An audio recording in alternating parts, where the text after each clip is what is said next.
আমরা ছোট ছোট করে জিলহজ মাস ও এর ফজিলত সম্পর্কে জানার চেষ্টা করি। প্রথম দিন, জিলহজ মাস হিজরি সনের 12টি মাসের মধ্যে 4টি সম্মানিত মাসের অন্যতম একটি মাস। 2, জিলহজ মাস ইসলামের পঞ্চ বুনিয়াদের অন্যতম বুনিয়াদ হজ সম্পাদনের মাস, এই মাসেই সম্পাদন হয়ে থাকে। 3, জিলহজ মাস মুসলিম উম্মার কোরবানির মাস। এই মাসের আইয়ামে তাশরীকের দিন অর্থাৎ 10, 11, 12, 13 এই 4 দিনে মুসলিম উম্মাহ কোরবানি করে থাকে।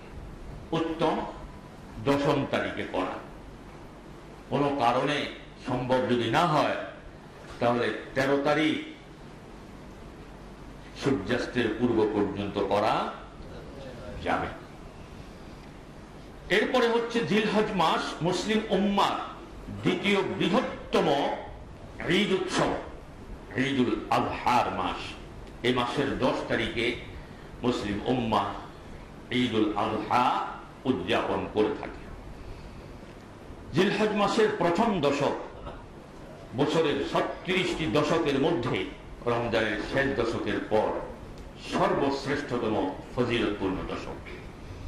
জিলহজ মাস ও এর প্রথম দশকের মধ্যে, আবারও বলছি, জিলহজ মাস ও এর প্রথম দশকের মধ্যে এমন একটি মহা ফজিলতপূর্ণ দিবস রয়েছে যে দিবসের সিয়াম পূর্বাপর 2 বছরের গুনাহের কাফারা হয়ে যায়।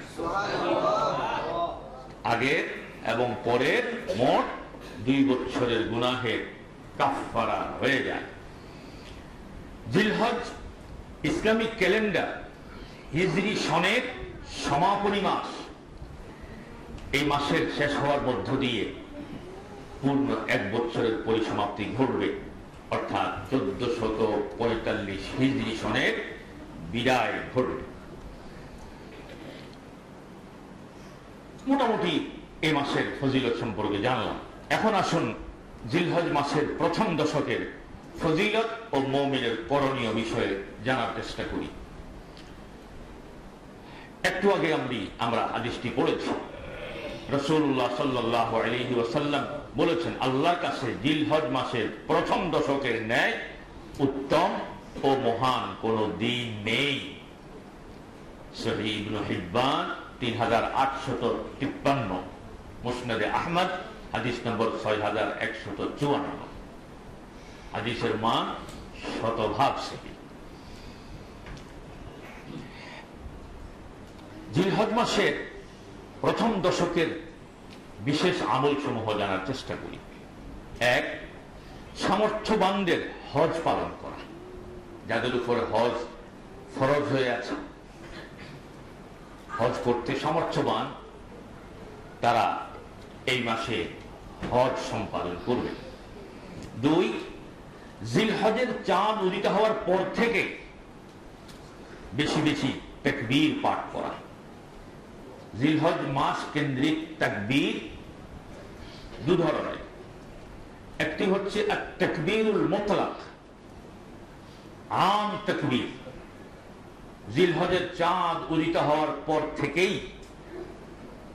আপনার 14 তারিখ সূর্যাস্তের পূর্ব পর্যন্ত চলতে ফিরতে হাঁটতে হাটে বাজারে যখন যে অবস্থায় থাকবে, শুধুমাত্র যে স্থানগুলোতে জিকির করা, আল্লাহর নাম নেওয়া বৈধ নয়, অর্থাৎ হাম্মাম শরীফ, আরবিতে কইলাম ঠিক আছে, হ্যাঁ না শরীফ তো, মাদার যদি শরীফ হয়তো আমাদের মুসলমানদের হাম্মাম শরীফ হইতো না। যাই হোক, যেখানে তাসবিহাত তাহলিলাত আদায় করা জায়েজ নেই, কেবলমাত্র সেই সকল স্থান ব্যতীত ওযু থাক বা না থাক সর্ব অবস্থায় তাকবীর পাঠ করা, এটা কিন্তু একটি তাকিদপূর্ণ সুন্নাহ। এবং বলতে পারেন রাসূলুল্লাহ সাল্লাল্লাহু আলাইহি ওয়াসাল্লামের যতগুলো সুন্নাহ হারিয়ে গেছে, যেই সকল সুন্নাহ মৃত হয়ে গেছে, সেই মৃত সুন্নতের অন্যতম একটি হচ্ছে এই আত-তাকবীরুল মুতলাক। মুসলমানদেরকে জিলহজ মাসের চাঁদ উদিত হওয়ার পর থেকে হাটে বাজারে চলতে ফিরতে তাকবীর বলতে শোনা যায় না? যায় নাকি? যায়। অথচ সাহাবায়ে কেরাম রিদওয়ানুল্লাহি তাআলা আলাইহিম আজমাইন জিলহজ মাসের প্রথম দশকে বাজারে ঘাটে যাইতেন শুধুমাত্র এই জন্য যে উচ্চ আওয়াজে তাকবীর পড়বেন, অন্যরা ওনাদের তাকবীর শুনে স্মরণ করবে যে এটা তো জিলহজ মাস, তাকবীর দিতে হবে। আর আমরা পাঠ করি না, এটা তো সুন্নাহ, এটাও আমাদের জানা অনেকেরই নাই। আরেকটি হচ্ছে আত-তাকবীরুল মুকাইয়াদ। আত-তাকবীরুল মুকাইয়াদ হচ্ছে ওই যে 9 তারিখ ফজরের পর থেকে 13 তারিখ আসরের পর পর্যন্ত প্রতি ফরজ সালাতের পর একবার যে তাকবীর পাঠ করা হয় এটাকে বলা হয় আত-তাকবীরুল মুকাইয়াদ। আর জিলহজ মাসের চাঁদ উদিত হওয়ার পর থেকে নিয়ে যেটা পাঠ করা হয়, যেটা নামাজের সাথে সংশ্লিষ্ট না, চলতে ফিরতে সর্ব অবস্থায় মৃদু আওয়াজে আল্লাহু আকবার বলেন, আল্লাহু আকবার, আল্লাহু আকবার, লা ইলাহা ইল্লাল্লাহু ওয়াল্লাহু আকবার, আল্লাহু আকবার ওয়ালিল্লাহিল হামদ, এটি পাঠ করা। এটি হচ্ছে অন্যতম গুরুত্বপূর্ণ আমল। আল্লাহ পাক আমাদেরকে আমল করার তৌফিক দিক। অনেক ভাই আছেন যারা এই তাকবীর পাঠ করাকে হাঁটতে চলতে ফিরতে তাকবীর পাঠ করতে লজ্জা পান। আজীব, তুমি তোমার রবের তাকবীর ধ্বনি দিতে লজ্জা পাও, তোমার মতো আহমাক আল্লাহর জমিনে তো আর দ্বিতীয় জন হতে পারে না। ঠিক এখন এই লজ্জার কারণে এই সুন্নতটা মরেই গেছে। আজকে যদি আমরা সাহাবায়ে কেরামদের মতো চলতে ফিরতে যদি একটু মৃদু আওয়াজে তাকবীর দিতাম, তা আরেকজন অমনোযোগী উদাসীন ব্যক্তির স্মরণ হতো, সেও তাকবীর পাঠ করত, আমি ফাঁকি দিয়ে ডবল সওয়াব পেয়ে যেতাম। এক সওয়াব হচ্ছে আমার তাকবীর পাঠ, এক সওয়াব, আরেকটা হচ্ছে আমার তাকবীরের আওয়াজ শুনে আরেক ব্যক্তির স্মরণ হয়ে যে সেই তাকবীর পাঠ করলো, তারও একটি সওয়াব আমি পেয়ে যাব। কিন্তু আল্লাহ পাক আমাদেরকে এমন উদাসীন করে ফেলেছেন যে আমরা এই বিষয়ে যথাযথ খেয়াল করি না। তাহলে তাকবীর কয় প্রকার বললাম? এটাকে বাংলাতে, যদিও শব্দটা বাংলা নয়, ব্যবহার হয় এই জন্য বাংলা বলেছে, আম এবং খাস। আম হচ্ছে আত-তাকবীরুল মুতলাক, খাস হচ্ছে আত-তাকবীরুল মুকাইয়াদ। 3 নম্বর, জিলহজের চাঁদ উদিত হওয়ার পর থেকে কোরবানির পূর্ব পর্যন্ত, কোরবানির পশু জবাইয়ের পূর্ব পর্যন্ত কোরবানির সংকল্পকারী, যিনি কোরবানি দেওয়ার নিয়ত করবেন, তিনি তার চুল, নখ ইত্যাদি শরীরের অবাঞ্ছিত পশম ইত্যাদি না কাটা, ইত্যাদি না। এর জন্য আগেই যা যা কাটার প্রয়োজন পরিষ্কার পরিচ্ছন্ন হয়ে নেবেন। জিলহজের চাঁদ উদিত হওয়ার পর থেকে কোরবানির পশু জবাহের পূর্ব পর্যন্ত এগুলো করবেন না। মনে থাকবে? মনে থাকবে। এটাও একটি ফজিলতপূর্ণ আমল। মুসলিম হাদিস নম্বর 1977, আবু দাউদ 2791, তিরমিজি 2523, হাদিসের মান 100 সেকেন্ড। 4, জিলহজের প্রথম 9 দিন সিয়াম পালন করা। 10ম তারিখে সিয়াম পালন করা কয়কার হার আকার রাম কি, কারণ ওইটা ঈদের দিন, ঠিক আছে? এর পূর্বের 9 দিন সিয়াম পালন করা মুস্তাহাব। এই 9 দিনের মধ্যে একটা সিয়াম তো সর্বাধিক ফজিলতপূর্ণ, যে সিয়াম সম্পর্কে বলছি। 5, আরাফার দিবসে সিয়াম পালন করা। এই আরাফার দিবসের সিয়াম পূর্বাপর 2 বছরের গুনাহের কাফফারা হয়ে যায়। মুসলিম হাদিস নম্বর 2803, তাবারানী হাদিস নম্বর 9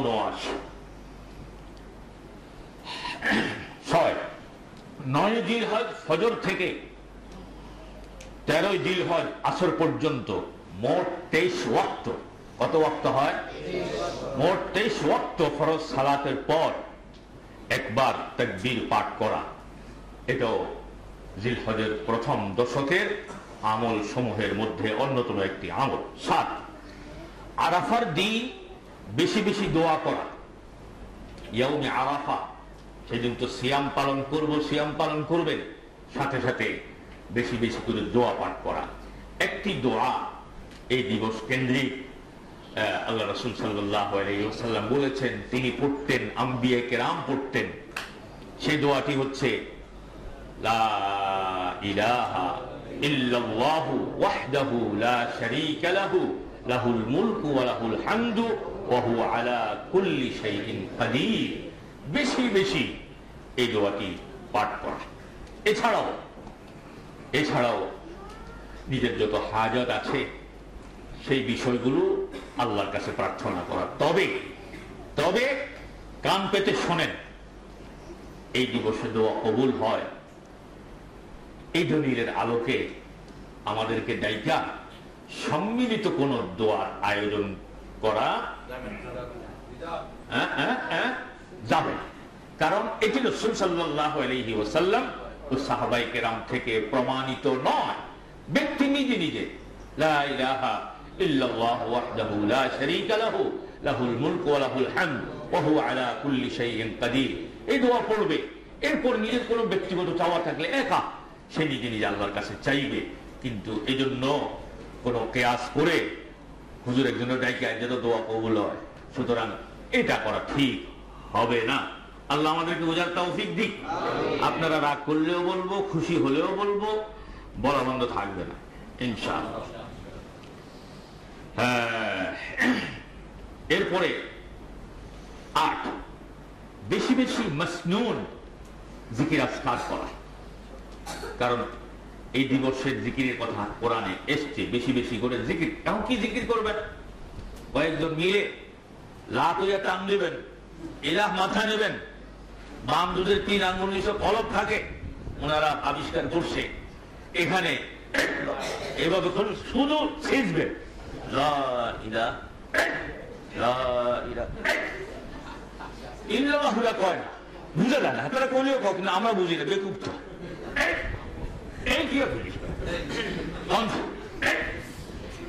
এরপরে আরো কোটাই না জিকির, তারপরে করার জিকির, টানাটানি জিকির, কত জিকিরের কত নমুনাটা আবিষ্কার করলো ভণ্ডরা। আল্লাহ ভণ্ডদের হেদায়েত দিন, আর এই মুসলিম উম্মাহকে এই ভণ্ডদের ফিতনা থেকে আল্লাহ হেফাজত করুন বলে জিকির নামক একটি মুস্তাকিল্লান ইবাদতকে তারা হাস্যরসের খোরাকে পরিণত করেছে। এরপরে দেখেন না জিকির করে, এই কোথায় আছে। আর যিনি হুজুর পীরে কামেল মুর্শিদে হামেল, উনি শানের নামে কি যে কয়, আপনার বিভিন্ন গানের প্যারোডি করে তিনি গান গাচ্ছেন, আইয়া আইয়া আইয়া, এমনিও হুজুর। আর পাবলিক নিয়েও হুজুরও কয়, আছে না এরকম? না না, জিকির এটি একটি সুনির্দিষ্ট ইবাদত। রাসূল যেভাবে করেছেন, সাহাবায়ে কেরাম যেভাবে করেছেন, এর বাহিরে যদি কোনো পদ্ধতি আপনি আবিষ্কার করেন, আপনার পীর যদি আবিষ্কার করে, আপনার ইমাম যদি আবিষ্কার করে, যত বড় পীর হোক, ওই পীরের কারামত যত হোক, উনি যত বড় ইমাম হন, সেই পদ্ধতির অনুসরণ করা যাবে না। অনুসরণ করতে হবে কেবলমাত্র শুধুমাত্র একজনকে। তিনি কে? মুসলমান জোরে বলে। তার অনুসরণে যদি বদ্ধপরিকর হতে পারেন, তাহলে আপনার জন্য শুভ সংবাদ। আল্লাহ বলেছেন, ওল এ রাসূল আপনি বলে দিন, ইন কুনতুম তুহিব্বুনাল্লাহ, যদি তোমরা আল্লাহকে ভালোবেসে থাকো, ফাত্তাবিউনি, আল্লাহকে ভালোবাসার দাবি প্রমাণ করতে হবে আমাকে অনুসরণের মাধ্যমে।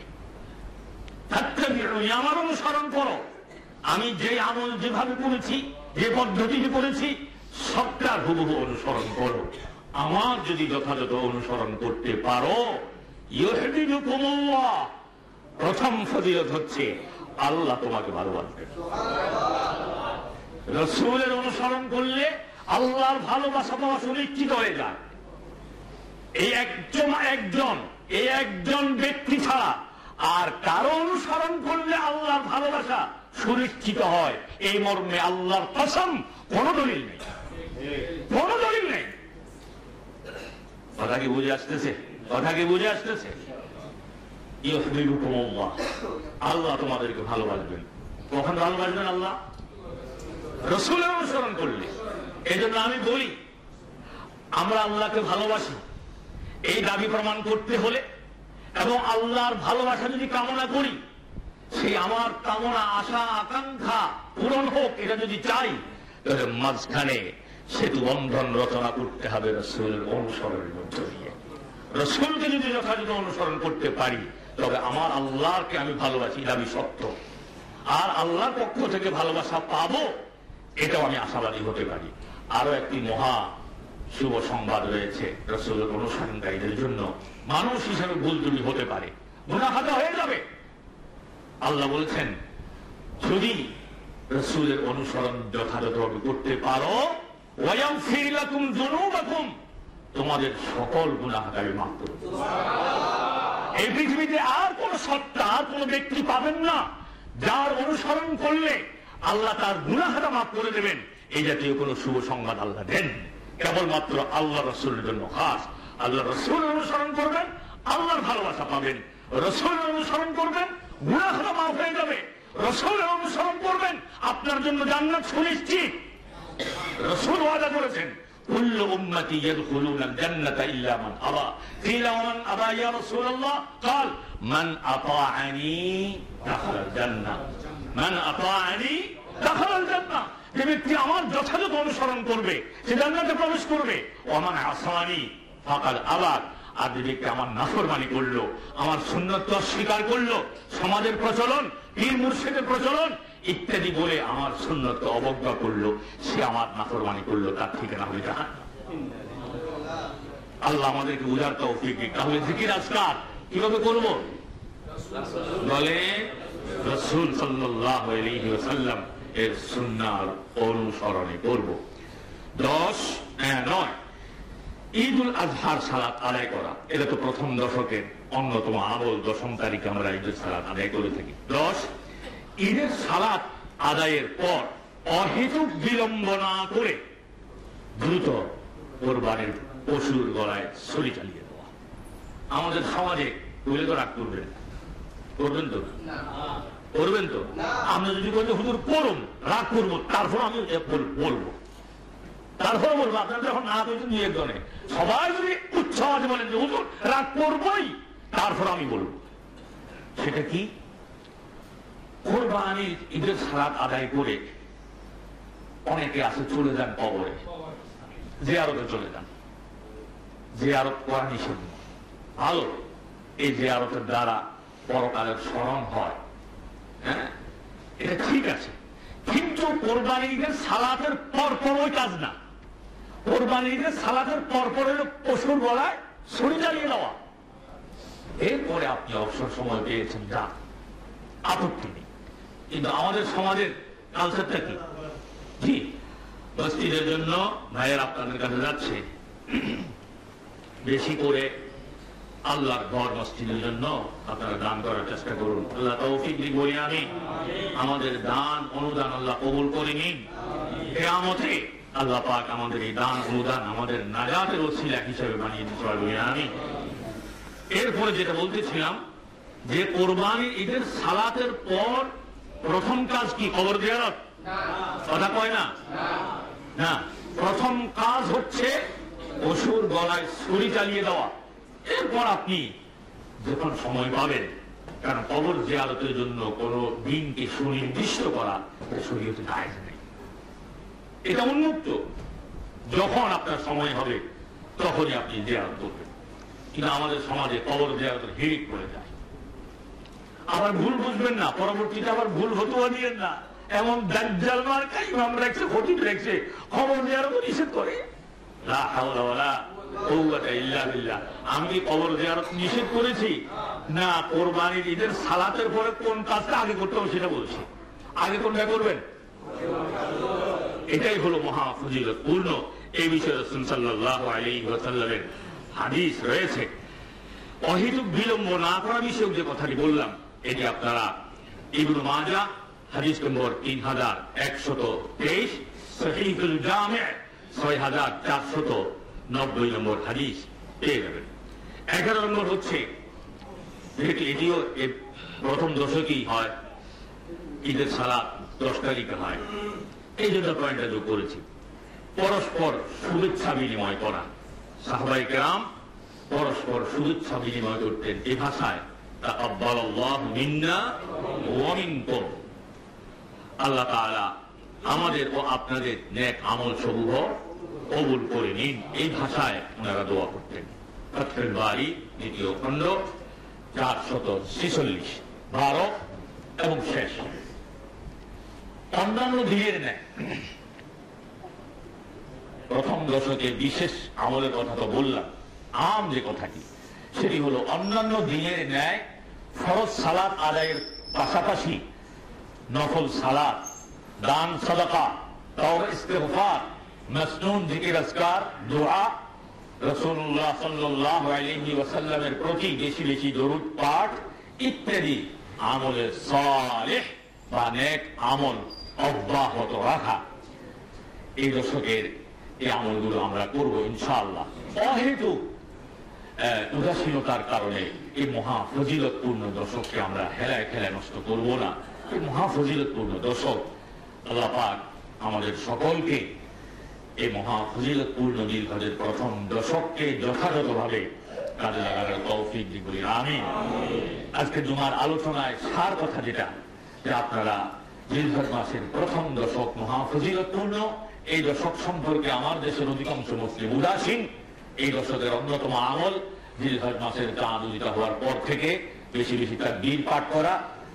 এই আমলগুলোর কথা আপনাদের পরিবারের সবাইকে বলবেন, একে অপরকে বলে এই জিলহজ মাসের প্রথম দশকের ফজিলত বিষয়ক চর্চা আপনারা করবেন। এর দ্বারা যদি অন্তত কিছুটাও যদি সচেতনতা সৃষ্টি হয়, এর একটি প্রতিদান আপনিও পেয়ে যাবেন। আল্লাহ পাক আমাদেরকে তৌফিক দিন। উচ্চ আওয়াজে বলি আমিন।